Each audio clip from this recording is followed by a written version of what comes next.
Movement to us provides the opportunity to express our thoughts, feelings and emotions in a physical manner. This is how we get from one place to another. This is through a diverse range of motion that creates countless sensations within the mind, body and soul. Skiing to me is a fun way to exercise and enjoy a change of day-to-day scenery.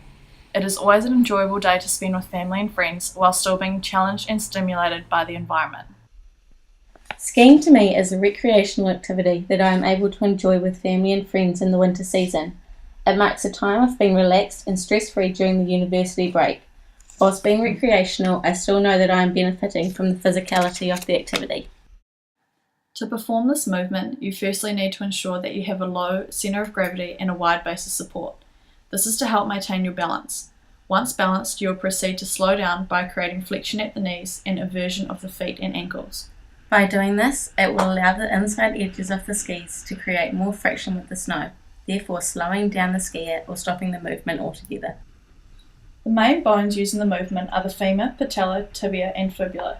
The femur meets the tibia to form a main knee joint, which helps move the legs into the pizza position. The main muscles used in this movement are the quadriceps, hamstrings and gastrocnemius. The pizza position requires contraction of the hamstrings and extension of the quadriceps. When comparing the performance between a novice and expert, there are key differences demonstrated. A novice often loses their balance by putting too much weight on a particular angle of the skis, therefore falling over. A novice will often not have a point at the top of the skis, stopping the skier from slowing down. It is important for the skier to continue to look ahead in the direction they are travelling. A novice will usually be concentrating on the skis when they should be aware of what's going on around them. When analysing the expert performer, there are a lot of improvements made compared to the novice.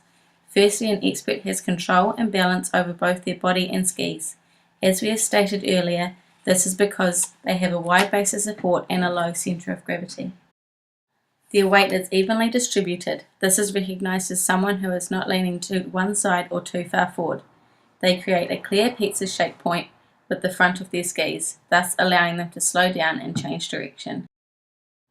When teaching this movement, the student first needs to understand the feeling of being in the pizza position.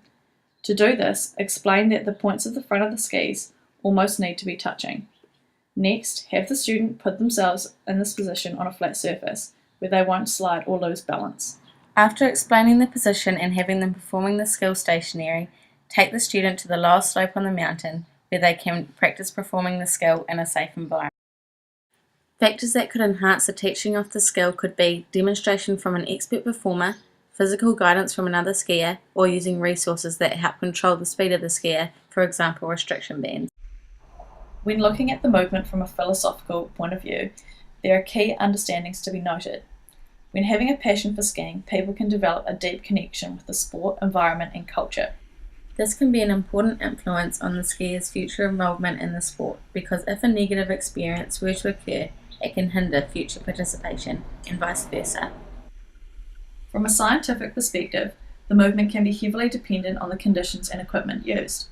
If the equipment is overworn or not fitted correctly, this can cause an unwilling effect on the skier's ability to develop the skill successfully.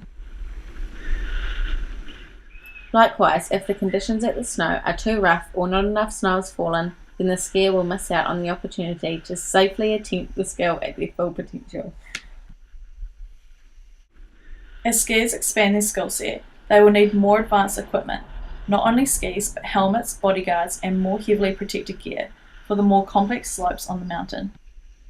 When analysing the movement from an artistic viewpoint, it is easy to immediately assess if the skier is performing the movement correctly based on the clear shape they are making with their skis. It is enjoyable to watch someone who can perform the skill well. It portrays the idea of flow and is aesthetically pleasing to watch.